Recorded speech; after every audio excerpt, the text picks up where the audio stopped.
Je m'appelle Joshua, j'ai 37 ans, et ma propre famille a essayé de me transformer en leur guichet automatique personnel avant de prévoir de me jeter à la rue. Avant que je vous raconte le moment où je les ai laissés avec absolument rien d'autre que leur propre cupidité. Dites-moi d'où vous regardez dans les commentaires. J'adore voir jusqu'où ces histoires voyagent. Tout a commencé avec une lasagne. Ça semble ridicule, je sais, mais il faut comprendre le contexte. Pendant la majeure partie d'une décennie, ma relation avec mes parents, Patricia et Robert, et mon jeune frère, Eden, avait été au mieux glaciale. Nous étions le genre de personnes qui s'envoient des cartes de Noël et s'appellent en cas d'urgence. J'étais le mouton noir, non pas parce que j'étais un criminel ou un raté, mais parce que je refusais de jouer selon leurs règles. Je n'ai pas rejoint le cabinet de conseil en construction en faillite de papa. Je n'ai pas renfloué Eden chaque fois qu'il faisait un mauvais pari. J'ai suivi ma propre voie, je suis devenu architecte, j'ai travaillé 80 heures par semaine et j'ai construit une vie qui était entièrement la mienne. Mon sanctuaire était un appartement en attique dans le centre-ville. Ce n'était pas seulement un endroit pour dormir. C'était un symbole. C'était la preuve que je n'avais pas besoin d'eux pour survivre. Puis, il y a 3 mois, la lasagne est apparue. Je venais de rentrer d'une visite de chantier épuisante.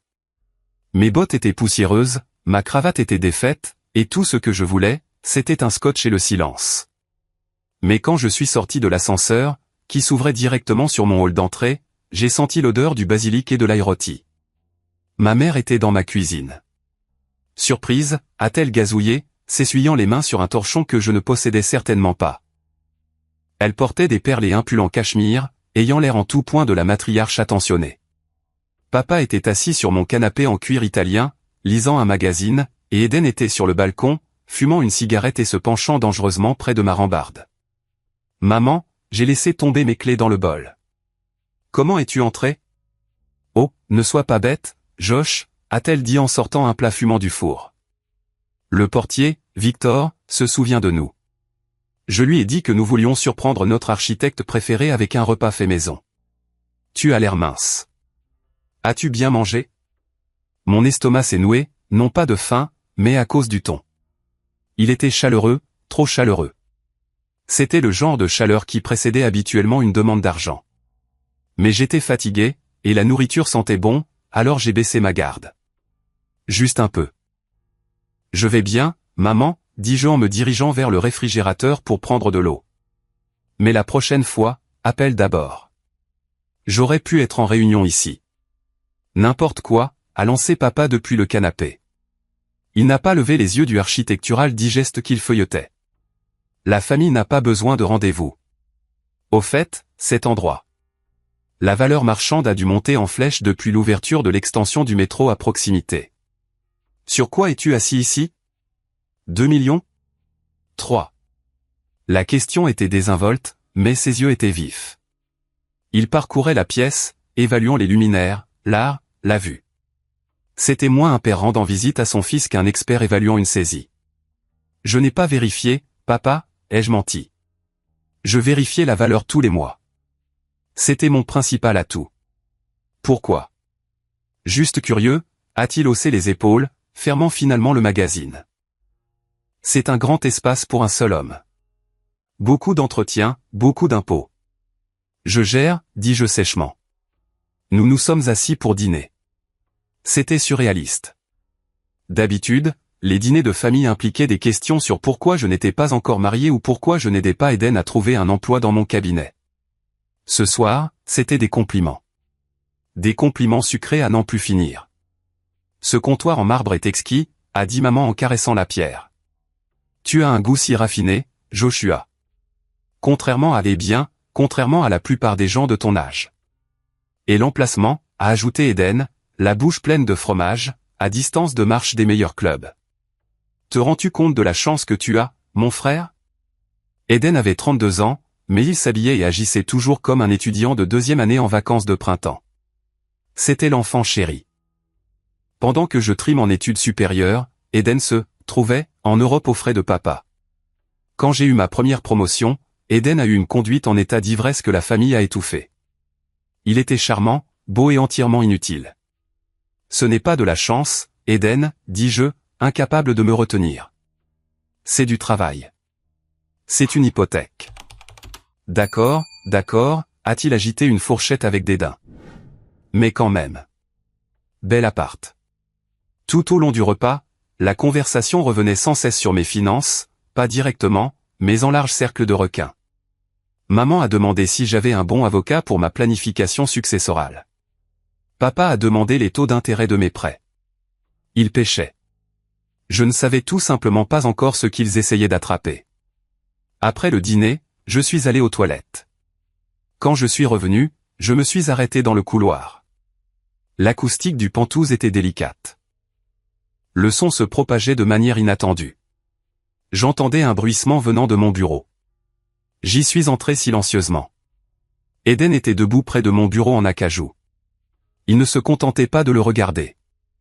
Il avait un des tiroirs ouverts. Le tiroir où je gardais mon passeport, mes relevés bancaires et mon titre de propriété. « Tu cherches quelque chose ?» demandai-je, ma voix résonnant sur le parquet.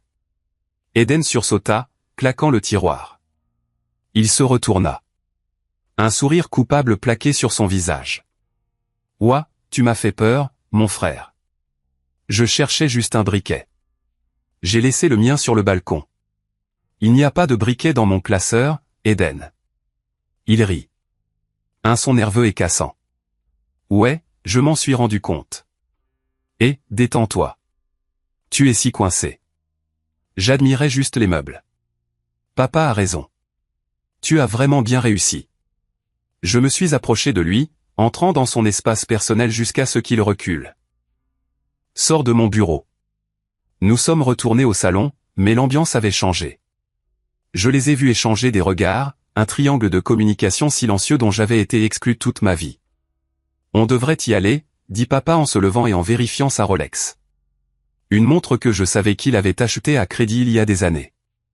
Laisse l'homme se reposer. On reviendra bientôt, dit maman en me serrant dans ses bras. Son étreinte semblait serrée. Possessive. On a été distants trop longtemps, Joshua. Cette fois, on a agi comme une famille. On s'inquiète pour toi, tout seul dans cette grande forteresse. Je ne suis pas seul, dis-je. J'ai une vie. Mais la famille, c'est pour toujours, a-t-elle murmuré à mon oreille. Cela ressemblait moins à une promesse qu'à une menace. Après leur départ, je ne suis pas allé dormir. J'ai versé ce scotch et j'ai fait le tour de mon appartement. Il semblait souillé. L'air sentait son parfum et les cigarettes d'Eden. Je suis allé à mon bureau et j'ai vérifié le tiroir. Rien ne manquait, mais les papiers avaient été mélangés. Mon titre de propriété était au-dessus de la pile. Il n'y était pas avant. Pourquoi maintenant? Pourquoi, après 5 ans de contact minime, m'apportait-il soudainement des lasagnes et me posait-il des questions sur mes impôts fonciers? Je me suis assis à mon ordinateur et j'ai consulté mes comptes bancaires. Tout était sécurisé. J'ai vérifié mon rapport de crédit. Pas d'activité inhabituelle, mais mon instinct me hurlait dessus. Dans mon métier, on apprend à chercher les fissures de contrainte avant que le bâtiment ne s'effondre. On cherche les signes subtils que les fondations bougent. C'était un mouvement. J'ai décidé que je n'allais pas attendre que le plafond s'effondre. Le lendemain matin, j'ai appelé une société de sécurité avec laquelle j'avais travaillé sur un projet commercial. J'ai besoin d'une mise à niveau, ai-je dit au technicien. Surveillance intérieure, haute définition, enregistrement audio, et je veux qu'elle soit cachée. Détecteur de fumée, bouche d'aération, étagère, invisible. Des problèmes avec le personnel de nettoyage, a-t-il demandé. Quelque chose comme ça, ai-je répondu. Ils ont installé le système 2 jours plus tard. Je me sentais paranoïaque en le faisant. J'avais l'impression de les trahir d'une certaine manière. C'étaient mes parents, après tout. Peut-être qu'ils voulaient vraiment juste renouer le contact. Peut-être qu'ils vieillissaient et réalisaient que leur fils aîné leur manquait. Peut-être que j'étais juste un homme cynique et endurci qui ne pouvait pas accepter l'amour. Mais ensuite je me suis souvenu de la main d'Eden dans le tiroir de mon bureau. Je me suis souvenu de la faim dans les yeux de papa quand il regardait les sols en marbre. J'ai synchronisé les caméras sur mon téléphone et j'ai attendu. Ça n'a pas pris longtemps. Le piège de miel avait été posé, mais il ne réalisait pas que c'était moi qui tenais le détonateur. Les caméras étaient en direct, clignotant silencieusement dans les coins de ma vie. Pendant la première semaine, elles n'ont rien capturé d'autre que ma femme de ménage époussetant les stores et moi faisant les 100 patards le soir lors d'appels de conférence. Mais la dynamique avec ma famille avait changé de vitesse. Ils accéléraient. Maman a commencé à m'envoyer des textos tous les matins. Bonjour, mon fils qui a réussi. Passe une journée bénie. Ne travaille pas trop. C'était un barrage d'affection qui semblait aussi naturel qu'une fleur en plastique. Puis est venue la demande. Eden fait des travaux dans son appartement, m'a dit maman au téléphone un mardi. Sa voix tremblait légèrement. Une performance que je connaissais bien. De la moisissure toxique. Peux-tu le croire? Le pauvre garçon n'a nulle part où aller. Nous le prendrions bien. Mais ton père transforme la chambre d'amis en bureau et avec son mal de dos. Hôtel, dis-je en tapant un email pendant que je parlais. Je paierai pour une semaine au Marriott. Oh, Joshua, un hôtel, c'est si froid, si impersonnel. C'est ton frère. Il a juste besoin d'un pied-à-terre pour quelques jours. Il ne te dérangera pas. Il a promis d'être aussi silencieux qu'une souris. Il fume, maman. Je n'autorise pas la fumée. Il fumera dehors. S'il te plaît, Josh, fais-le pour moi. Je ne peux pas dormir en sachant qu'il saute d'un canapé d'amis à l'autre. J'ai soupiré. C'était ma faille fatale. Le désir persistant de lui plaire, d'être enfin le bon fils qu'elle a toujours prétendu que je n'étais pas, 3 jours, c'est tout. Et il dort dans la chambre d'amis, pas sur mon canapé. Tu es un ange, a-t-elle gloussé. Eden est arrivé avec 3 valises pour un séjour de 3 jours. Merci, frangin, a-t-il dit en laissant tomber ses sacs sur mon parquet, et raflant la finition. Bel endroit pour crècher. La routine de la souris silencieuse a duré exactement 4 heures. Le lendemain, en rentrant du travail, l'appartement ressemblait à une maison de fraternité qui avait explosé. Il y avait des bouteilles de bière vides sur le comptoir. La télé hurlait du sport au volume maximum. Il avait commandé pour $60 de pizza sur mon compte, j'avais une carte enregistrée à la pizzeria locale, et avait laissé les croûtes dans la boîte sur la table basse, mais j'ai mordu ma langue. 3 jours, me suis-je dit. Patience stratégique. Je me suis retiré dans ma chambre, verrouillant la porte. J'ai vérifié le flux de la caméra du salon. Eden était au téléphone. Ouais, je suis dedans, disait-il, les pieds posés sur ma table basse. C'est top. Vue du dernier étage sur tout l'horizon. Non, il est là, mais il se cache dans sa chambre comme un ermite. Écoute, amène les filles demain. Il travaille tard le jeudi. On aura l'appart pour nous seuls. J'ai grincé des dents. Il prévoyait une fête chez moi.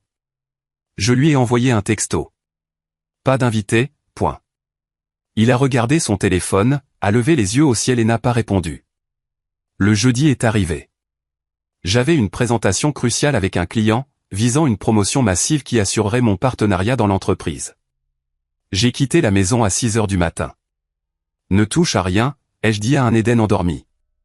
Mouais, a-t-il grogné dessous les couvertures. Ma journée a été un tourbillon de plans et de négociations. J'ai réussi la présentation. Mon patron, Marcus, m'a serré la main et a laissé entendre que le partenariat était pratiquement acquis.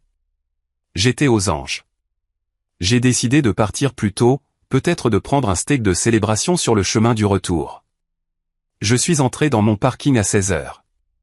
Ma place était vide. Mon estomac est tombé à travers le plancher.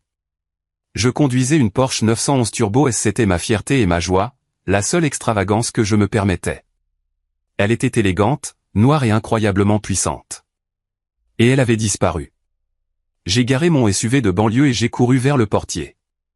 Victor, où est ma voiture? Victor était pâle. Monsieur Vance, votre frère. Il l'a prise il y a environ 1 heure. Il a dit que vous lui aviez donné la permission. Il avait les clés. J'avais un double des clés dans le tiroir de la cuisine. Le tiroir à bric-à-brac. Eden a dû les trouver. Je ne lui ai pas donné la permission, dis-je, ma voix dangereusement basse. J'ai sorti mon téléphone pour suivre le GPS de la voiture. Elle se déplaçait vite. Trop vite. Elle était sur l'autoroute, sortant de la ville. J'étais sur le point d'appeler la police pour la déclarer volée quand mon téléphone a sonné. Numéro inconnu. Ici le sergent Miller du 4e commissariat. Est-ce que je parle à Joshua Vance? J'ai fermé les yeux. Oui. Nous avons un monsieur Eden Vance en garde à vue. Il conduisait une Porsche immatriculée à votre nom. Il a été arrêté pour conduite imprudente et suspicion de conduite en état d'ivresse. Il a heurté une voiture en stationnement. La rage qui m'a envahi était froide et vive. Ce n'était pas la colère chaude et hurlante. C'était la clarté glaciale d'un homme qui en a fini. La voiture est-elle conduisible, ai-je demandé. À peine. Elle est remorquée à la fourrière. Gardez-le là-bas, dis-je. J'arrive. Je ne me suis pas pressé. Je suis monté, j'ai changé mon costume pour un jean et un t-shirt. J'ai bu un verre d'eau. J'ai regardé le coucher du soleil. Puis j'ai pris un Uber pour le commissariat.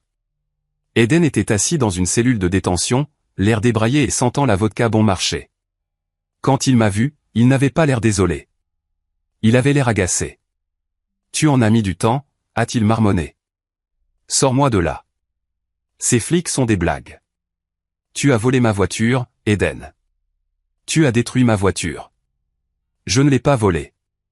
Je l'ai empruntée. On est une famille. Ce qui est à moi est à toi, non? J'ai payé sa caution, non pas parce que je voulais l'aider, mais parce que maman avait fait exploser mon téléphone pendant la dernière heure, criant que son « bébé » était en cage. J'avais besoin de le sortir pour passer à la phase suivante de ce cauchemar. Nous sommes retournés à mon appartement en silence. Je l'ai déposé sur le trottoir. « Prends tes affaires, dis-je. Tu pars ce soir.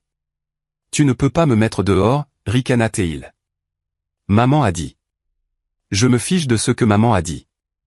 Prends tes sacs. Il est monté, a attrapé ses valises et est redescendu. Mais avant qu'il ne monte dans le taxi, j'ai appelé. Maman et papa sont arrivés. Ils ont dû conduire comme des fous pour arriver là. Maman a sauté de la voiture, des larmes coulant sur son visage. Elle est passée en courant devant moi et a serré Eden dans ses bras. Oh, mon pauvre bébé. Es-tu blessé? T'ont-ils fait du mal? Je vais bien, maman, a gémi Eden, me lançant un regard triomphant. Josh est juste un con à propos de la voiture. C'est juste une égratignure. Je suis resté là, sur le trottoir, à regarder ce spectacle. Il a démoli une voiture à $200 000, maman. Il était ivre. Papa s'est avancé, le visage rouge, mais il n'était pas en colère contre Eden. Il pointait un doigt vers moi. L'argent? A craché papa. C'est tout ce qui t'importe. Un bout de métal. Ton frère aurait pu être tué. Et tu t'inquiètes pour ta prime d'assurance. Il l'a prise sans demander, papa. C'est du vol. C'est ton frère. A hurlé maman en se tournant vers moi. Comment peux-tu être si sans cœur? Tu as tellement et tu ne peux même pas partager une voiture. Tu as cet immense appartement, ce travail de luxe, et tu te comportes comme un avare. On t'a mieux élevé que ça. Vous m'avez élevé pour être responsable, dis-je calmement. Eden a 32 ans. Arrêtez de le materner. On le ramène à la maison, a déclaré papa. Et on va avoir une discussion sérieuse sur ton attitude, Joshua. Tu as changé. Tu te crois meilleur que nous. Je ne me crois pas meilleur, dis-je en les regardant charger les bagages d'Eden dans leur coffre. Je pense juste que j'ai des limites. Les limites, c'est pour les étrangers, a sifflé maman en montant dans la voiture. La famille partage tout. Alors qu'il s'éloignait, me laissant sur le trottoir sans ma Porsche, j'ai réalisé quelque chose de terrifiant. Elle le pensait, littéralement. La famille partage tout. Je suis remonté aux pentouses. Le silence était lourd.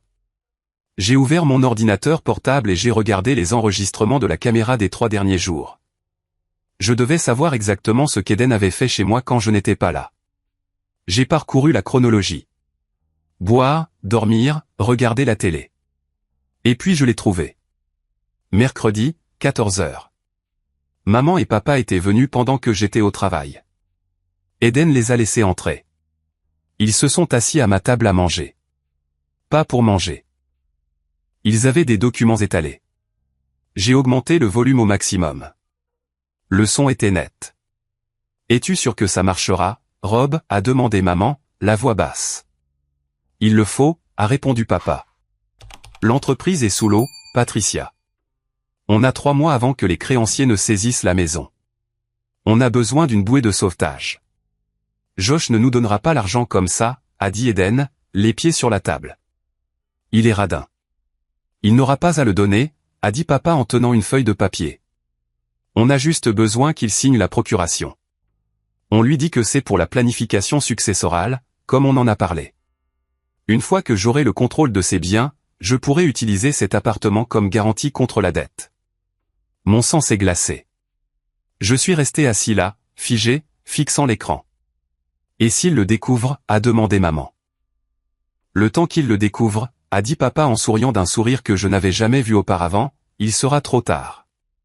On aura l'argent. Eden aura son fonds universitaire de retour, que je sais qu'on a dépensé. Désolé, fiston. Et Josh? Eh bien, Josh peut toujours gagner plus d'argent. C'est le plus intelligent, non? Ils ont tous ri. Ce n'étaient pas seulement de mauvais invités. C'étaient des voleurs.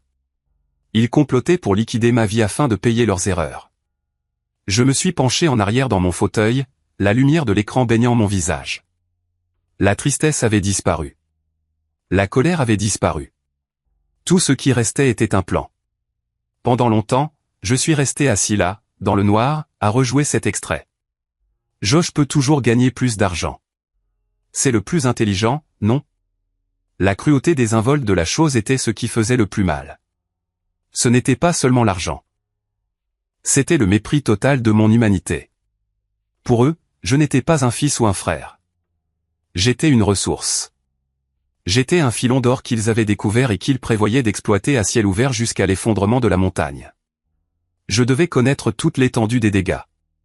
Papa avait mentionné que l'entreprise était en difficulté. J'avais besoin de preuves. Eden, dans sa paresse infinie, avait connecté son ordinateur portable à mon réseau Wi-Fi et laissé le partage de fichiers activé. Je n'ai même pas eu besoin d'être un hacker. J'ai simplement accédé à son dossier public depuis mon bureau. C'était une décharge numérique de sa vie. Des films téléchargés, de la musique et un dossier intitulé « Documents scannés ». Je l'ai ouvert. C'était une mine d'or de désastre. Il y avait des lettres scannées de la banque adressées à mon père. Avis final de défaut de paiement, intention de saisie. Il y avait des documents de procès concernant des frais d'entrepreneur impayés. Et le plus accablant de tous, il y avait un échange de mails entre papa et un prêteur à l'air louche, discutant d'un prêt relais avec un taux d'intérêt qui frisait le criminel. Papa n'était pas seulement fauché. Il était endetté de plusieurs millions. Il avait hypothéqué leur maison, l'entreprise et même leur compte de retraite. Il se noyait, et il voyait mon Pantouse comme le seul canot de sauvetage assez grand pour les sauver. Le plan était simple, selon l'audio que je n'arrêtais pas d'écouter. Il voulait que je signe une procuration limitée, ostensiblement pour les aider à gérer de futurs problèmes de droit de succession qu'ils allaient inventer. Mais le document que papa tenait dans la vidéo n'était pas limité. C'était une procuration générale et durable. Cela lui donnerait le droit légal de vendre, d'hypothéquer ou de transférer ma propriété sans mon consentement. Ils allaient vendre ma maison sous mon nez, payer leurs dettes et me laisser avec l'hypothèque. Je me suis senti physiquement malade. Je suis allé à la salle de bain et je me suis passé de l'eau froide sur le visage.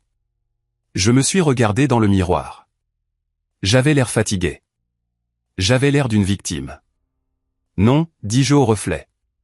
Pas cette fois. Le lendemain matin, je me suis déclaré malade au travail. J'avais besoin de rassembler ma propre équipe. J'ai appelé mon avocat, Evans. C'était un requin en costume 3 pièces, le genre de gars qui mange des contrats au petit déjeuner. Evans, j'ai une situation, dis-je. J'ai besoin que tu libères ton emploi du temps pour 1 heure. Je l'ai rencontré dans un café loin de mon bureau et de mon appartement. Je lui ai fait écouter l'enregistrement et je lui ai montré les documents scannés. Evans a écouté, le visage impassible. Quand l'enregistrement s'est terminé, il a pris une lente gorgée de son espresso. C'est une conspiration en vue de commettre une fraude, a dit Evans. On pourrait aller à la police tout de suite. Ton père admet son intention sur bande. Pas de police, dis-je. Pas encore. Si je les arrête, ça devient un scandale public. Mon cabinet déteste les scandales. Je suis en lice pour devenir associé, Evans. Si mon drame familial éclabousse les journaux, les associés pourraient avoir les pieds froids. Je dois gérer ça discrètement. Je dois les neutraliser. Alors, quel est le plan, a demandé Evans. Je dois protéger les actifs, dis-je. Et puis je dois les laisser penser qu'ils ont gagné. Je veux qu'ils s'engagent. Je veux qu'ils signent leur nom sur le mensonge. Nous avons passé les 3 heures suivantes à élaborer un plan. C'était complexe. Cela nécessitait un timing parfait. D'abord, la maison. Je ne pouvais pas simplement la vendre. Le registre public alerterait papa. Il surveillait probablement les annonces immobilières. Transférez-la dans un trust, a suggéré Evans. Le Evans Blind Trust. Vous le contrôlez, mais le registre de propriété change. Il faut quelques semaines pour que le site web du greffier du comté mette à jour les détails spécifiques, mais le transfert légal est immédiat. Faites-le, dis-je. Et la voiture? La Porsche est détruite, Josh, m'a rappelé Evans. Je sais. J'ai besoin d'une nouvelle voiture, quelque chose qui crie et je liquide mes actifs. J'ai quitté la Réunion et je suis allé directement chez un concessionnaire de voitures d'occasion. J'ai acheté une Honda Civic de 5 ans. Elle était fiable, ennuyeuse et tout à fait moyenne. Puis je suis rentré chez moi et j'ai préparé la scène. J'ai commencé à décrocher les œuvres d'art coûteuses des murs. J'ai emballé les vases en cristal. J'ai fait en sorte que l'appartement ait l'air légèrement plus vide, légèrement plus triste. Ce soir-là, j'ai appelé maman. Josh, a-t-elle répondu au premier coup de sonnette. Tu appelles pour t'excuser auprès de ton frère? J'ai forcé ma voix à se briser. J'y ai injecté un tremblement de peur. Maman, j'ai des ennuis. Silence à l'autre bout. Puis son ton a changé instantanément, passant de l'agressivité à une inquiétude prédatrice. Qu'est-ce qu'il y a, chérie? Qu'est-ce qui s'est passé? Le marché, ai-je menti? Les investissements. J'ai fait de mauvais choix. L'effet de levier crypto. Tout est parti. Maman, je pourrais perdre le partenariat. Je pourrais tout perdre. Oh, Joshua, a-t-elle dit, et je pouvais pratiquement l'entendre sourire. Oh, mon pauvre. Ne t'inquiète pas. On est là. On peut t'aider. Je ne sais pas quoi faire, ai-je sangloté. Je me noie. Écoute-moi, a-t-elle dit d'un ton apaisant. Viens dîner demain. Apporte tes papiers financiers. Papa pourra les regarder. Il a tellement d'expérience en affaires. Il peut arranger ça. Tu crois? Je le sais. On est une famille. On survit ensemble. J'ai raccroché et j'ai regardé le mur blanc où un tableau de 10 000 $ était accroché. Échec et mat, ai-je murmuré. La nuit suivante, j'ai conduit la Honda Civic jusqu'à leur maison. Quand je suis entré dans l'allée, j'ai vu Eden regarder la voiture depuis la fenêtre. Il avait l'air confus. Bien. Le dîner fut une affaire sombre. J'ai parfaitement joué le rôle de l'homme brisé. Je portais une chemise froissée. Je ne m'étais pas rasé. J'ai à peine mangé. Alors, a dit papa en repoussant son assiette.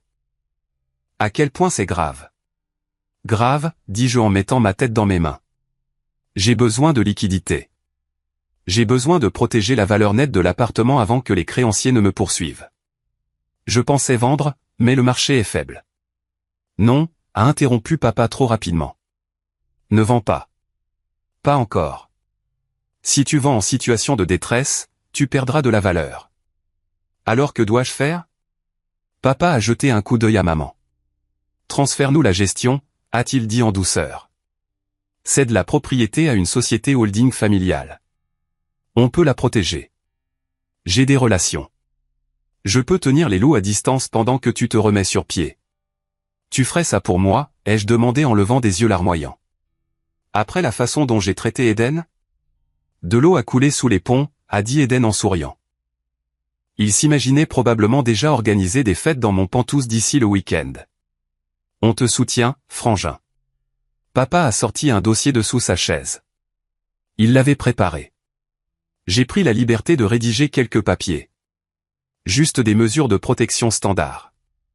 Ça me donne procuration pour gérer l'immobilier et les comptes bancaires afin que tu n'aies pas à gérer le stress. J'ai regardé le document. C'était exactement ce à quoi je m'attendais. Un arrêt de mort pour mon avenir financier. Je ne peux pas signer ça ce soir, dis-je. Le visage de papa s'est durci. Pourquoi pas? Je dois le rendre officiel, dis-je. Je veux le faire correctement. Je veux vous remercier comme il se doit. Samedi prochain, venez à l'appartement. J'aurai un notaire là-bas. On signera tout. Je porterai un toast. Je veux que les tantes et les oncles soient là aussi. Je veux que tout le monde sache que quand j'ai touché le fond, ma famille m'a sauvé. Les yeux de papa se sont illuminés. Il ne voulait pas seulement mon argent. Il voulait la gloire. Il voulait être le sauveur devant la famille élargie. Il voulait parader son succès devant ses frères et sœurs. Une fête? A applaudi maman. Ça a l'air charmant. Une célébration de la résilience. Exactement, dis-je. Invitez tout le monde. Tante Sarah, oncle Ben, les investisseurs avec qui tu travailles, papa. Invitez-les aussi. Laissez-les voir que la famille Vance est forte. Je le ferai, a dit papa, gonflé d'orgueil. J'inviterai tout le monde. J'ai quitté leur maison en me sentant sale mais satisfait. Ils avaient mordu à l'hameçon. Ils allaient amener un public à leur propre exécution. La semaine précédant la fête de la signature a été la plus longue de ma vie. Je devais maintenir la mascarade d'un homme au bord de l'effondrement tout en orchestrant simultanément une manœuvre juridique et logistique complexe. J'ai revu Evans. Le trust est actif, a confirmé Evans en faisant glisser un dossier sur son bureau. L'acte de propriété du Penthouse est maintenant détenu par le Trust Aurora. Vous en êtes le seul bénéficiaire, mais légalement, Joshua Vance ne possède plus la propriété. Et la vente, ai-je demandé. J'ai un acheteur représentant une société de logement d'entreprise. Ils sont prêts à conclure dans 48 heures. Ils veulent la propriété vacante d'ici le 1er du mois. Parfait, dis-je. Josh, Evans s'est penché en avant, son expression sérieuse. Une fois que vous aurez signé ce contrat de vente, il n'y aura pas de retour en arrière. Vous vendez la maison de vos rêves. Êtes-vous sûr de vouloir faire ça juste pour les contrarier? Ce n'est pas seulement de la rancune, Evans. C'est de la survie. Si je garde cet appartement, ils ne cesseront jamais de venir le chercher. Ils savent où j'habite. Ils ont des clés où ils en obtiendront. Je dois brûler la terre. Je dois disparaître de leur radar. J'ai signé les papiers. Ma main n'a pas tremblé. Ensuite, je me suis attaqué au déménagement physique. Je ne pouvais pas avoir de camion de déménagement garé devant. Papa ou ses espions, probablement tante Sarah, qui a toujours aimé les commérages, pourraient voir. J'ai engagé une entreprise de déménagement spécialisée qui faisait des déménagements de nuit en gants blancs. Pendant 3 nuits, entre 2h et 5h du matin, ils sont venus. Ils ont pris les meubles, les livres, les vêtements. Ils ont tout emballé dans des camionnettes banalisées. Le vendredi matin, le Penthouse était un décor de théâtre. J'ai laissé les gros meubles, le canapé, la table à manger, le lit, pour qu'il n'ait pas l'air vide pendant la fête. Mais les tiroirs étaient vides, les placards étaient nus. Ma vie personnelle avait été mise en boîte et expédiée dans un entrepôt sécurisé de l'autre côté de la ville. J'ai également loué un nouvel appartement, pas un Penthouse cette fois. J'ai trouvé un endroit dans un immeuble de haute sécurité appelé le Sentinelle. C'était une forteresse. Accès par carte pour l'ascenseur, scanner biométrique pour le hall d'entrée et gardes armés 24h24. C'était cher, mais la tranquillité d'esprit n'a pas de prix. J'ai payé 6 mois de loyer d'avance sous le nom d'une LLC. Pendant que j'effaçais mes traces, ma famille était occupée à dépenser de l'argent qu'elle n'avait pas encore. J'ai reçu des alertes sur mon téléphone. Eden regardait des voitures de sport. Maman avait pris rendez-vous avec un décorateur d'intérieur de luxe pour des rénovations d'une propriété en ville. Papa se vantait auprès de ses créanciers qu'un événement de liquidité majeur était imminent. Ils étaient si confiants. Ils pensaient que j'étais un chien battu qui se roulait sur le dos pour montrer son ventre. Le vendredi après-midi, j'ai reçu un texto d'Eden. « Et frangin, est-ce que je peux inviter Chloé à la fête? Elle meurt d'envie de voir la vue. » Chloé était sa petite amie intermittente. J'ai répondu, bien sûr, plus on est de fous, plus on rit. Je voulais des témoins. Je voulais que Chloé, qui savait comment Eden traitait les gens, voie la vérité. Je voulais que les investisseurs que papa essayait d'impressionner voient exactement quel genre d'homme était Robert Vance. Cette nuit-là, je me suis assis sur mon canapé dans l'appartement qui résonnait. La Honda Civic était garée en bas. Ma Porsche avait disparu. L'assurance avait fait un chèque, qui est allé directement sur le nouveau compte bancaire caché. Mes vêtements avaient disparu. J'ai ressenti une étrange tristesse. J'aimais cet appartement. J'aimais la lumière du matin. J'aimais le sentiment de réussite qu'il me donnait. Mais j'ai réalisé que tant que j'étais attaché à cet endroit, j'étais attaché à eux. Ils voyaient mon succès comme leur propriété. Pour être libre, je devais lâcher prise. J'ai sorti mon téléphone et j'ai vérifié l'enregistrement audio de la nuit du piège à miel une dernière fois. Je l'ai modifié. Je l'ai synchronisé avec les fichiers de l'ordinateur portable d'Eden, les avis de dette, les avertissements de saisie. J'ai créé un diaporama simple et brutal. J'ai connecté mon ordinateur portable à l'énorme téléviseur de 85 pouces qui dominait le mur du salon. J'ai caché les câbles. J'ai posé la télécommande sur la table basse. Tout était prêt. J'ai dormi sur le matelas nu avec juste une couverture cette nuit-là. C'était la dernière nuit que je passerais dans la maison que j'avais construite. Je m'attendais à faire des cauchemars, mais pour la première fois depuis des années, j'ai dormi comme un bébé. Je me suis réveillé avec le lever du soleil, regardant la lumière frapper les gratte-ciel de la ville. Aujourd'hui est le jour, dis-je à la pièce vide. J'ai pris une douche, j'ai mis mon plus beau costume. Pas le look froissé et déprimé que j'avais porté pour le dîner, mais mon costume de pouvoir, bleu marine, taillé, impeccable. J'ai attendu. À 18h, le buzzer a sonné. Monsieur Vance, a dit Victor le portier par l'interphone. Vos invités arrivent. Une sacrée foule. Faites-les monter, Victor, dis-je. Faites-les tous monter. Les portes de l'ascenseur se sont ouvertes et le bruit s'est déversé instantanément. Il n'y avait pas que maman, papa et Eden. Il y avait au moins 20 personnes. Tante Sarah était là, portant un chapeau trop grand pour l'intérieur. Oncle Ben, une poignée de mes cousins, et surtout, 3 hommes en costume cher mais mal ajustés que j'ai reconnus comme étant les associés de papa, les gens à qui il devait de l'argent. Papa est entré comme s'il était chez lui. Littéralement. Il est passé devant moi en me tapant sur l'épaule d'une main lourde et condescendante. Joshua, content de te voir, fiston. Garde la tête haute, a-t-il murmuré. Ne t'inquiète pas pour le costume. On te redonnera l'air d'un homme qui a réussi bientôt. Il pensait que je portais le costume pour cacher ma honte. Il n'en avait aucune idée. Maman s'affairait, jouant l'hôtesse dans une cuisine qui n'était pas la sienne. Elle avait fait appel à des traiteurs, à crédit, je suppose. Des serveurs passaient avec du champagne. Tout le monde, a annoncé maman en tapant une cuillère contre un verre. Bienvenue. Tellement heureuse que vous ayez tous pu venir à notre petite réunion de famille. Eden était près de la fenêtre avec Chloé, montrant l'horizon. Ouais, je pense mettre un jacuzzi sur le balcon, l'ai-je entendu dire. Josh n'a jamais utilisé l'espace, non? Je suis resté près de la cheminée, tenant un verre d'eau. Je les ai regardés. C'étaient des vautours picorant une carcasse avant même que l'animal ne soit mort. Les investisseurs acculaient papa près du bar. Robert, a dit l'un d'eux, sa voix basse mais audible pour moi. Vous avez dit que le transfert a lieu aujourd'hui. On a besoin de cette assurance. Ça se passe tout de suite, a promis papa, transpirant légèrement. Le notaire est là. Une fois qu'il aura signé, on pourra utiliser la valeur nette comme garantie. Vous aurez votre argent d'ici lundi. C'était l'heure.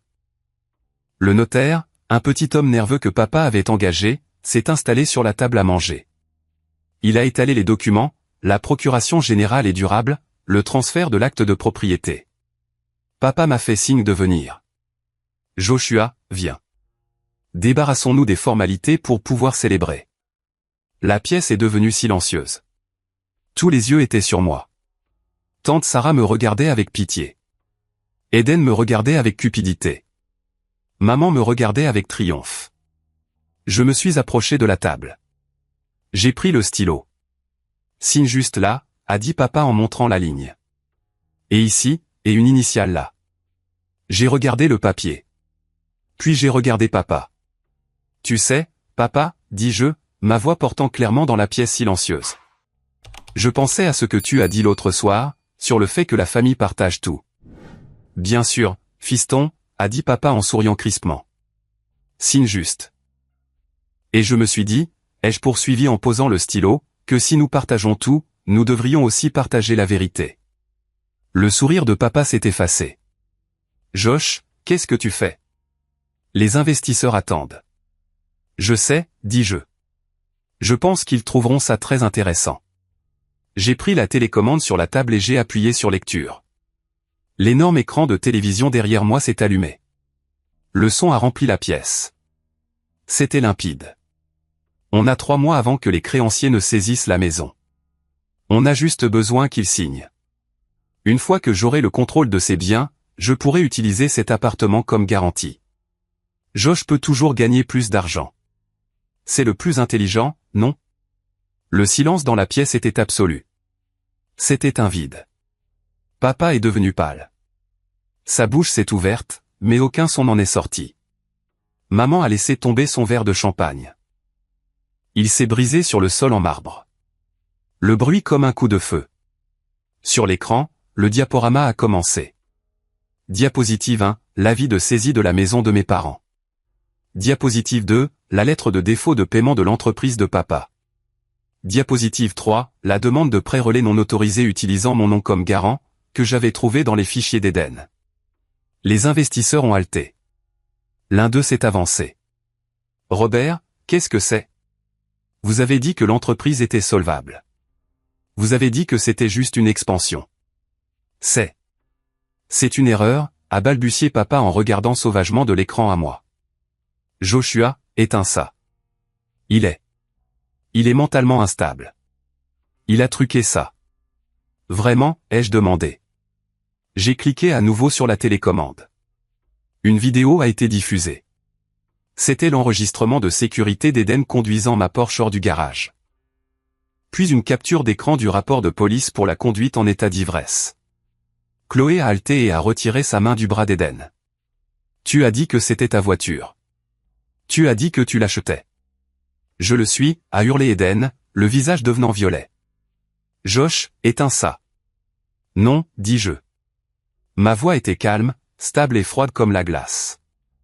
Je ne l'éteindrai pas parce que j'en ai fini de vous sauver. J'en ai fini d'être la banque. J'en ai fini d'être la ressource. Je me suis tourné vers le notaire qui avait l'air prêt à prendre ses jambes à son cou. Vous pouvez remballer. Je ne signe rien. Je me suis tourné vers les investisseurs. Mon père est en faillite. Il n'a aucun actif. Et si vous pensez que vous obtiendrez un centime de cet appartement, vous vous trompez. Joshua, a hurlé maman en se précipitant en avant. Arrête ça. Tu nous ruines. Je ne vous ai pas ruiné, dis-je. Vous l'avez fait vous-même. J'ai juste allumé la lumière. On a besoin de cette maison, a rugi papa, abandonnant la comédie. Il a frappé la table de son poing. Nous sommes tes parents. Tu nous le dois. Signe ces fichus papiers. Je ne peux pas, dis-je. Pourquoi pas? Parce que, dis-je en le regardant droit dans les yeux, je ne la possède plus. Papa se figea. Quoi? Je l'ai vendue, dis-je. Il y a 2 jours. La clôture a été finalisée ce matin. Les nouveaux propriétaires sont une société de logement d'entreprise. Ils prennent possession demain à 8 heures. Tu l'as vendu, murmura maman. Mais l'argent? Où est l'argent? Dans un trust, dis-je. Un trust irrévocable. Vous ne pouvez pas y toucher. Aucun tribunal ne peut y toucher pour vos dettes. Il a disparu. Il est en sécurité et il est à moi. La prise de conscience les a frappés comme un coup physique. La bouée de sauvetage était coupée. La tirelire s'était brisée d'elle-même. Les investisseurs se sont instantanément retournés contre papa. Robert, on doit parler. Dehors, maintenant. Attendez, a plaidé papa en attrapant la manche de l'investisseur principal. Je peux arranger ça. Il ment. Le transfert de l'acte de propriété est un registre public, dis-je. Vérifiez le site web du comté. Il a été mis à jour il y a 1 heure. Le chaos a éclaté. Les investisseurs criaient. Maman sanglotait hystériquement sur le canapé. Eden essayait de s'expliquer à Chloé qui sortait par la porte. Tante Sarah envoyait frénétiquement des textos à quelqu'un. Je me suis tenu au milieu de la tempête, intact. Dehors, dis-je. C'est la maison de mon fils, a gémi maman. Plus maintenant, dis-je. Et comme je dois remettre les clés au nouveau propriétaire demain matin, propre et vide, vous devez tous partir maintenant ou j'appelle la police et je vous fais l'expulser pour violation de propriété. Et Eden, je pense que tes conditions de libération sous caution disent que tu n'es pas censé être près de l'alcool. Est-ce que ton agent de probation sait que tu es à une fête avec du champagne ouvert? Eden est devenu blanc. J'ai regardé ma montre. Vous avez 5 minutes. L'exode a été pathétique. Papa a essayé de maintenir une certaine dignité, redressant sa cravate alors que les investisseurs le traînaient pratiquement dans l'ascenseur pour discuter de la façon dont il allait les rembourser. Son visage était gris, de la couleur de la vieille cendre. Il ne m'a pas regardé. Il ne pouvait pas, maman a été la plus difficile à faire partir. Elle s'est accrochée au cadre de la porte, pleurant, passant des insultes aux supplications. Comment allons-nous vivre, a-t-elle sangloté. Ils vont prendre la maison, Joshua. Ils vont tout prendre. Vous auriez dû y penser avant d'essayer de voler la mienne, dis-je. Je suis ta mère. Alors agis comme telle, ai-je répondu et j'ai doucement mais fermement retiré sa main du cadre. Eden n'a pas dit un mot. Il m'a juste lancé un regard de pure haine non dissimulé. Il a attrapé une bouteille de champagne en sortant, a réalisé que je le regardais et l'a reposé. Il est parti la tête basse, Chloé l'ayant déjà abandonné dans le hall. Quand les portes de l'ascenseur se sont fermées sur le dernier d'entre eux, le silence est revenu. Mais cette fois, ce n'était pas solitaire. C'était propre. J'ai regardé l'appartement une dernière fois. Le verre brisé sur le sol, les murs vides. Ce n'était plus qu'une coquille maintenant. Un conteneur pour des souvenirs que je ne voulais plus garder. J'ai laissé la télécommande sur la table.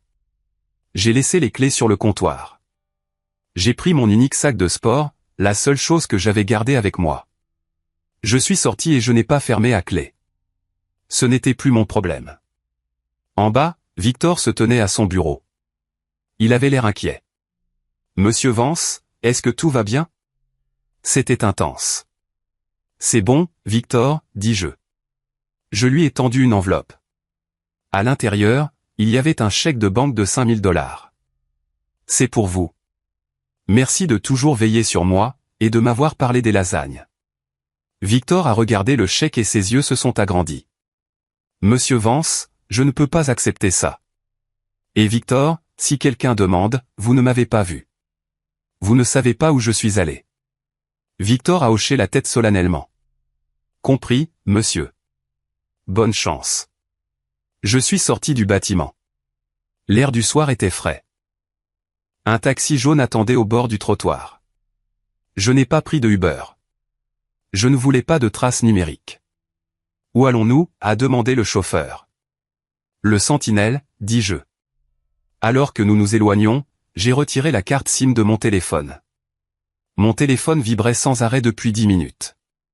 Des textos de maman, des messages vocaux de papa, probablement des menaces de leurs avocats s'ils pouvaient s'en payer un. J'ai cassé la petite puce en plastique en deux et je l'ai laissée tomber dans le cendrier du taxi.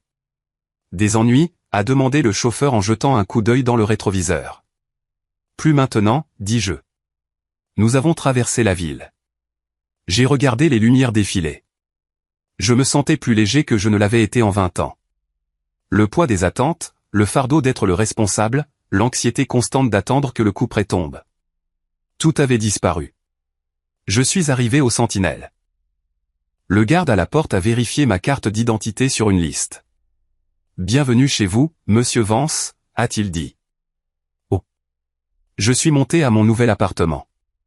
Il était plus petit que le Penthouse. Il n'avait pas de sol en marbre, mais il était sécurisé.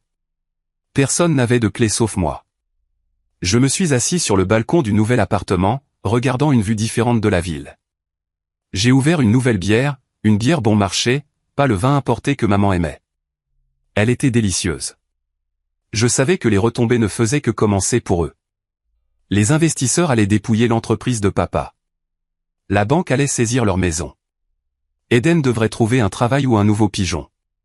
Ils faisaient face aux conséquences de leurs propres actions pour la première fois de leur vie. Mais je n'étais pas là pour le voir. Je n'étais pas là pour arranger les choses. J'étais libre. 3 mois se sont écoulés depuis que je suis sorti de cet ascenseur. 3 mois depuis que j'ai fait exploser la bombe nucléaire sur ma vie de famille.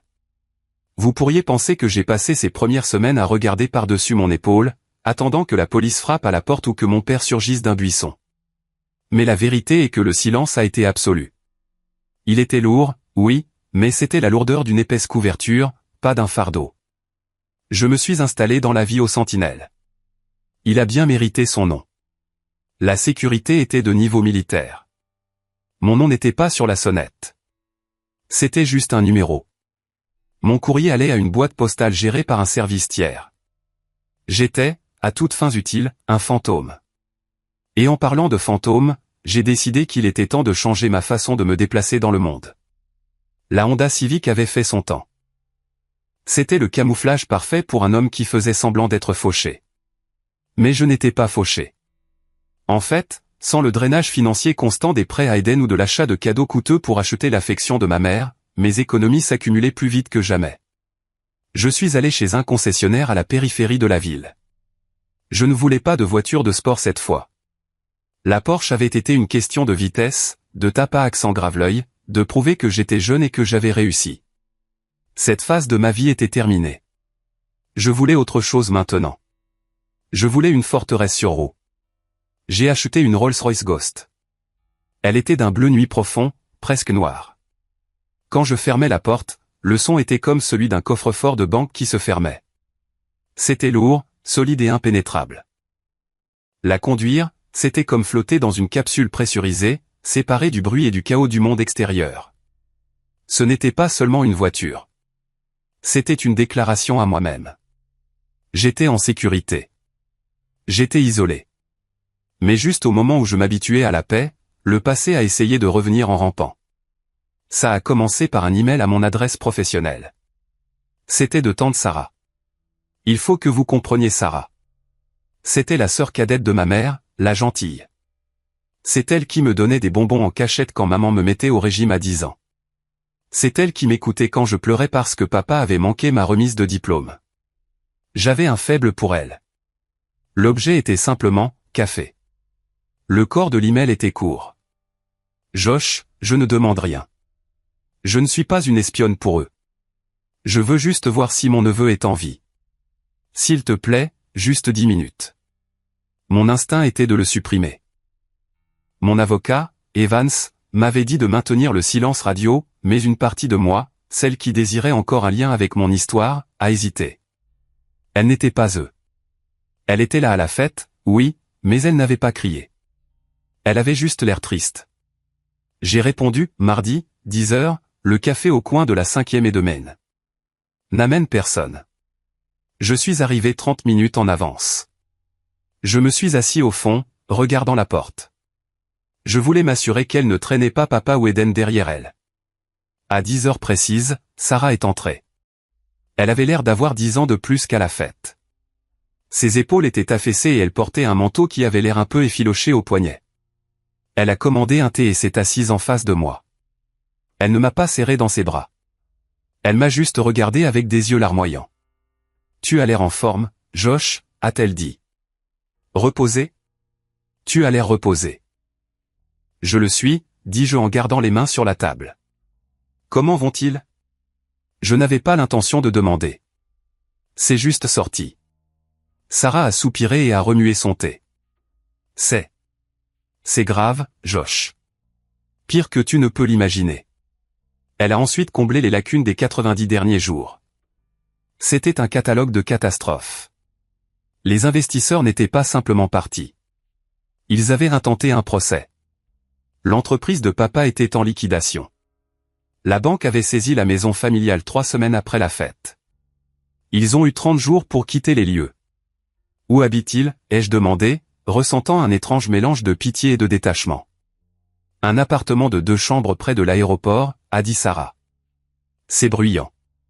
Le chauffage est intermittent. Ta mère, elle ne le supporte pas bien. Elle passe la plupart de ses journées à pleurer, accusant le monde cruel de lui avoir enlevé son statut. Elle a dû vendre ses bijoux, tous. Et papa? Il conduit pour une application de covoiturage, a-t-elle murmuré. Robert Vance, qui commandait autrefois des salles de conseil, conduit des étrangers à l'aéroport pour des pourboires. Il est amer, Josh. Il est si en colère. Et Eden? Sarah a laissé échapper un rire court et sec. L'enfant chéri. Il a finalement dû trouver un travail. Il travaille de nuit dans un entrepôt, emballant des boîtes. Il déteste ça. Il se déclare malade la moitié du temps. Chloé l'a largué publiquement sur les réseaux sociaux le lendemain de la fête. J'ai pris une gorgée de mon café noir. Il avait un goût amer, mais propre. Ils l'ont bien cherché, Sarah. Tu le sais. Je sais, a-t-elle dit. Je le sais. Mais ce sont toujours tes parents. Ce sont des gens qui ont essayé de m'escroquer, les jeux corrigés. Ils n'ont pas seulement fait une erreur. Ils ont comploté. Ils ont planifié. Ils allaient me laisser sans rien. Sarah a tendu la main sur la table pour essayer de toucher la mienne. J'ai reculé. Ils souffrent, Josh, a-t-elle plaidé. Ils n'ont pas d'argent pour un avocat. Ils n'ont pas. Ils ont à peine de la nourriture dans le frigo certaines semaines. Les médicaments pour la tension de papa sont chers. C'est pour ça que tu es là, ai-je demandé, ma voix se durcissant. L'argent? Non. Sarah a semblé choquée. Non, je le jure. Je voulais juste. Je voulais savoir s'il y avait un chemin vers la réconciliation. Peut-être juste un appel téléphonique, juste pour que ta mère entende ta voix. Elle pense que tu l'as abandonnée à la mort. Elle m'a abandonné quand elle a accordé plus de valeur à mon compte en banque qu'à ma confiance, dis-je. Puis je l'ai vu.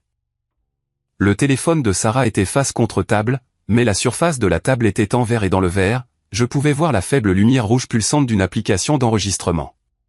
Mon cœur ne s'est pas brisé cette fois. Il s'est juste durci comme de la pierre. Tu enregistres ça, ai-je déclaré platement. Sarah se figea. Quoi? Non, J'ai tendu la main et j'ai retourné son téléphone. L'écran était lumineux. Enregistrement en cours 14h02. C'est pour qui, ai-je demandé. Maman? Est-ce qu'elle attend dans la voiture ou c'est pour un avocat? Est-ce qu'ils essaient de me faire admettre un abandon pour pouvoir me poursuivre pour une pension alimentaire? Le visage de Sarah s'est décomposé. Elle a commencé à pleurer. Des larmes laides, désespérées. Ils m'ont forcé, Josh. Je suis désolé. Ils ont dit. Ils ont dit que si je ne les aidais pas à te joindre, ils me couperaient les ponts aussi. Je dois de l'argent à ton père depuis des années. Il a menacé de me poursuivre. Je n'avais pas le choix. Il y a toujours un choix, dis-je en me levant. Attends. Sarah a attrapé ma manche. S'il te plaît, ne pars pas. Ils sont désespérés. Ils allaient utiliser cette cassette pour montrer que tu es mentalement instable et vindicatif. Ils veulent contester la vente du Pantouse. Ils pensent que s'ils peuvent prouver que tu as agi par malveillance, ils peuvent annuler le trust. J'ai ri. C'était un son fort et rauque qui a fait se retourner les autres clients. Dis-leur d'essayer, dis-je. Dis-leur que mon avocat, Evans, a un dossier épais de preuves de leur fraude. Dis-leur que s'ils déposent un seul papier au tribunal, je remettrai ce dossier au procureur de district. Je n'ai pas porté plainte parce que je voulais en finir avec eux. Mais s'ils s'en prennent à moi à nouveau, je les mettrai en prison. Papa pour fraude, maman pour complicité, et Eden pour vol de voiture qualifiée. Assure-toi qu'ils le comprennent. Josh, s'il te plaît. Et Sarah? Je me suis penché, la regardant droit dans les yeux. Perds mon numéro. Si tu me contactes à nouveau, je considérerai cela comme du harcèlement, et je déposerai une ordonnance restrictive contre toi aussi. Je suis sorti du café. Je n'ai pas regardé en arrière. Je suis monté dans ma Rolls-Royce. La lourde porte s'est refermée, isolant le bruit de la rue et les sanglots pathétiques de la femme que j'appelais autrefois ma tante. Je suis resté assis là un moment, agrippant le volant en cuir. Mes mains tremblaient, juste un peu, pas de peur, d'adrénaline, et de la réalisation finale et absolue que la pourriture dans ma famille était plus profonde que je ne l'avais jamais imaginé. Ce n'était pas seulement le noyau. L'arbre entier était empoisonné. J'ai démarré le moteur. Le V12 a murmuré à la vie. Je suis parti, laissant le dernier lien avec mon passé dans le rétroviseur. Cette rencontre avec tante Sarah a été les funérailles dont je n'ai jamais su que j'avais besoin. Elle a enterré le dernier espoir persistant que peut-être, juste peut-être, il y avait un malentendu. Il n'y en avait pas. Il n'y avait que de la manipulation et de la survie. Un an s'est écoulé depuis la fête de la signature. Ma vie est maintenant méconnaissable par rapport à l'existence frénétique et stressante que je menais autrefois. Je n'ai pas perdu le partenariat dans mon cabinet. En fait, la cruauté que j'ai montrée dans ma vie personnelle semble s'être traduite par une nouvelle confiance dans mon travail. Marcus, mon patron, m'a promu il y a 3 mois. Je suis maintenant un associé senior. Mais le plus grand changement n'est pas dans mon titre ou mon compte en banque. C'est dans le silence.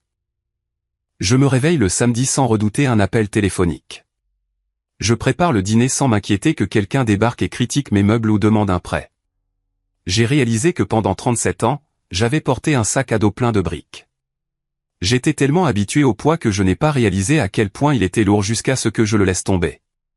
Cependant, l'univers a une façon de tester votre résolution une dernière fois. La semaine dernière, je quittais un restaurant du centre-ville. J'étais avec une femme nommée Elena. On se voit depuis quelques mois. Elle est intelligente, elle est gentille, et surtout, elle vient d'une famille qui respecte les limites. Elle connaît mon histoire, et elle ne juge pas. Elle me tient juste la main quand l'ombre traverse mon visage. Nous marchions vers la Rolls, riant de quelque chose de stupide, quand un homme est sorti de l'ombre d'une ruelle. C'était Eden. J'ai failli ne pas le reconnaître. Il était mince, décharné, vraiment. Il portait un sweat à capuche délavé et un jean qui avait connu des jours meilleurs. Il avait l'air d'avoir 10 ans de plus que ses 33 ans.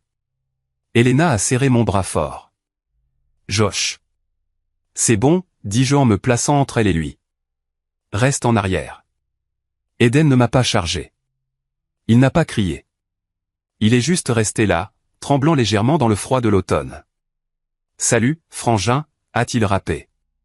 Sa voix était rauque, comme s'il avait fumé des cigarettes bon marché pendant un an. Eden, dis-je. Ma voix était neutre.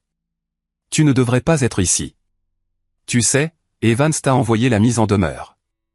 Je sais, a-t-il dit en regardant ses chaussures. Je ne suis pas là pour. Je ne suis pas là pour papa ou maman. Alors pourquoi es-tu là? Je voulais juste. Il a levé les yeux et j'ai vu quelque chose dans ses yeux que je n'avais jamais vu auparavant.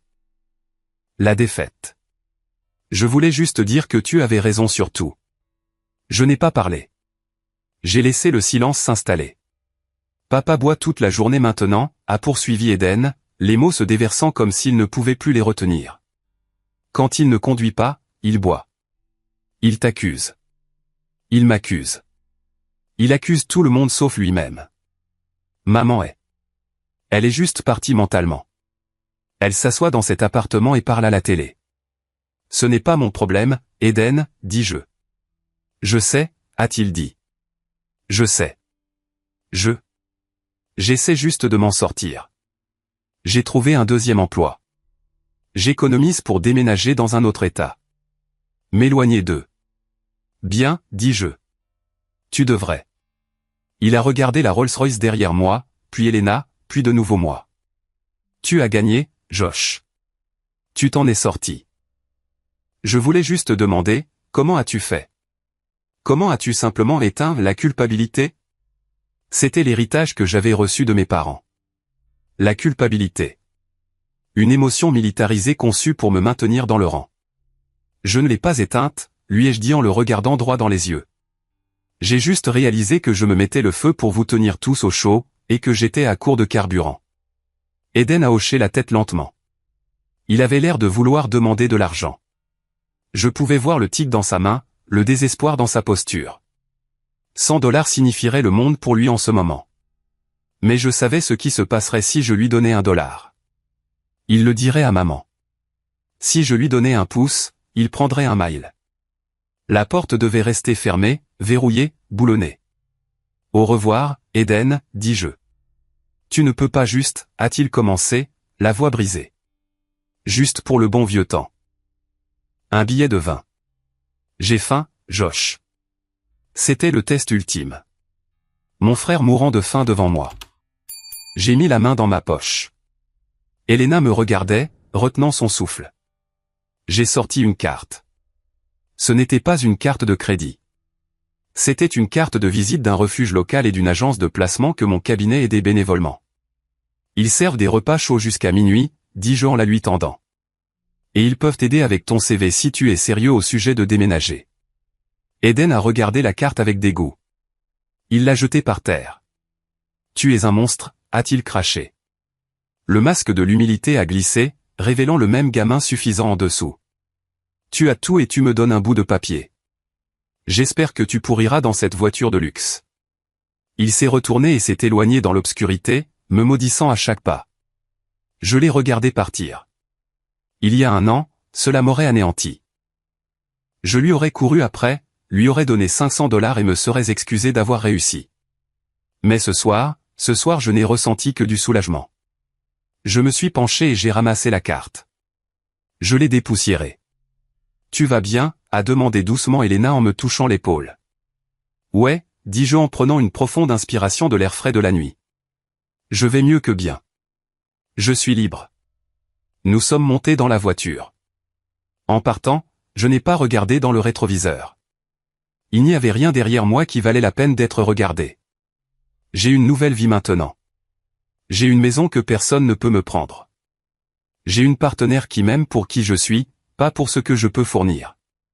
Et surtout, j'ai ma dignité. Ils ont essayé de voler ma maison. Ils ont fini par voler mes illusions sur la famille. Et honnêtement, c'était un juste échange. J'ai renoncé à un fantasme de famille aimante. Et en échange, j'ai récupéré ma réalité. C'est mon histoire. Elle est laide. Elle est désordonnée et elle est douloureuse. Mais je l'ai partagée avec vous parce que je sais que je ne suis pas le seul. On nous apprend à croire que la famille est sacrée. Que le sang est plus épais que l'eau. Mais ce qu'ils ne vous disent pas, c'est que la citation complète est en fait, le sang de l'alliance est plus épais que l'eau de l'utérus. Les liens que vous choisissez de créer sont plus forts que ceux avec lesquels vous êtes nés. L'abus financier est un véritable abus. Il ne laisse pas de bleu, mais il laisse des cicatrices. Il détruit votre avenir pour payer les erreurs de quelqu'un d'autre. Si vous êtes dans une situation où l'amour est transactionnel, où votre valeur est mesurée par votre utilité, où les limites sont traitées comme des insultes, vous devez vous en sortir. Vous devez tracer la ligne, même si votre main tremble en le faisant. Ne vous mettez pas le feu pour tenir les autres au chaud. Vous n'êtes pas une ressource. Vous êtes une personne. Je veux avoir de vos nouvelles. Avez-vous déjà dû couper les ponts avec un membre de votre famille toxique pour vous sauver? Ou êtes-vous en train de lutter avec cette décision en ce moment? Quelle est la seule limite que vous auriez aimé fixer plus tôt? Laissez un commentaire ci-dessous avec votre histoire. Ou si vous êtes d'accord que la paix vaut le prix, commentez simplement « bien ». Cela me permet de savoir que nous sommes dans le même bateau, construisant nos propres forteresses de paix. Merci d'avoir écouté. Restez en sécurité, restez fort et protégez votre paix.